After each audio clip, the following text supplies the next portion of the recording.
So, welcome back to Untitled Label. You joined me in an evening episode where I decided to bring out the M3 to record. So far, I've had the car for about going on 3 months or so, and I've put about 4,200 miles on the car. Obviously, you can see it's a little dirty. This is my daily. I drive this car just about every day, and I love this thing. So I wanted to kind of discuss if I kind of am still happy to have the M3, or would I have been happier maybe going with a different car. So this is what we're going to talk about in this video. So if this is your first time on the channel, I'm John Mission. I'm a field service engineer. That's my day job. On the side, I like to make videos about cars and my job as a field service engineer on my other YouTube channel called Untitled Label.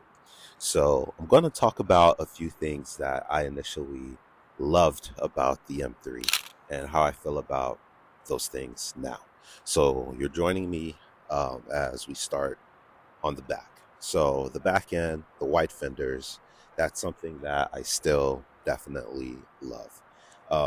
Obviously, I've kind of figured out it gets very dirty, especially on the back end, because a lot of dirt is getting kicked up along the side of the car. However, I'm still going to get some spacers that's actually coming very soon, as well as some lowering springs to kind of just get the fitment of the front end more so than the back end. I mentioned this before, I like the way the back end already sits. However, the front end needs a little bit of help. So I still love the white fenders in the car. The rims are staggered. They are 19 in the front, 20 in the back. Do they impact anything? No. Initially, I thought I would want to go and get maybe 20-inch rims for both the front and the back. However, I decided to just stick with the stock setup of 19 in the front, 20 in the back. Now, these rims, I've noticed that they are black. However, they get extremely dirty. So I've noticed that these rims get extremely dirty despite them being black. So over time, they'll kind of look a little bit bronze versus the black. I got a car wash not too long ago, although I am due for another car wash. But you'll start to see how it's starting to turn a little bit brown over time with the dirt and everything. The red calipers, I'm still very glad I went with the red calipers. Initially, I was thinking about maybe doing blue calipers, but last minute I changed it to the red, and I love that.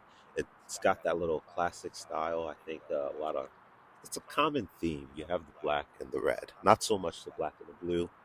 So the next section I'll discuss is the front of the car.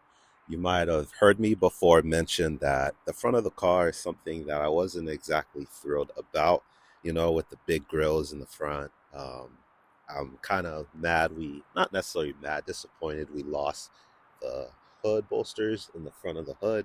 Now we have these little ducts in the front here that you guys are going to be able to see. However, I think over time, I've gotten used to the car and I like it now. I'm one of those people that actually like the car now that I've had it for a while. As far as anything that I would do different, I still like the front look.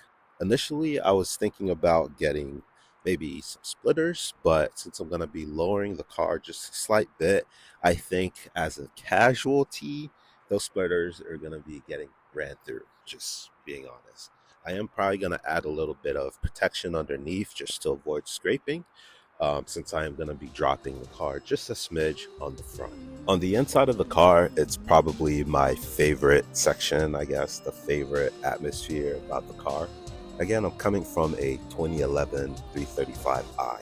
So to be stepping in this brand new 2023 with all this tech, that is easily one of my favorite aspects of the car. I love the Silverstone interior. It's a little bit grayish. It's a light colored interior. It's surprisingly not that hard to keep clean. I am going to be cleaning the car soon, but I haven't had any stains, anything crazy about the interior of this Silverstone car. So would I do something different? I don't know. I like how it's bright. It's a bright interior. Initially, I was thinking maybe red. After actually having the car for this long, putting this many miles, and using the car every day, it's good. I love it. The last thing I'm going to talk about is the rear of the car, uh, mainly focusing on the exhaust. So we have the quad exhaust, which I think are absolutely a must have for a sports car. They're still beautiful, they look great to me. Back end is still probably my favorite. Again, you can really see the wide fenders of this car. I've noticed that the back end of a lot of BMWs get, especially the sedans, because going from my 335, the back end always gets super filthy, always has a lot of dirt. Same thing with the M3, it gets really dirty, as you can see in this nighttime view. However, going focusing on the exhaust sound, the exhaust note of the car, it's still something that I don't necessarily love. I've had the opportunity to actually hear it outside, maybe even in sport mode, just driving by, and it does sound better than you would think inside of the cockpit. However, it's not that that grump that you're looking at.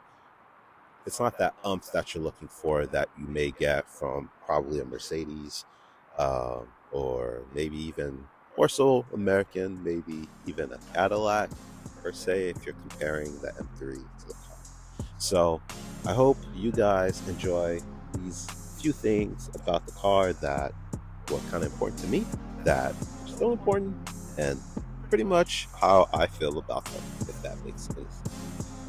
If you found this video entertaining, subscribe, like, and I'll catch you on the next one.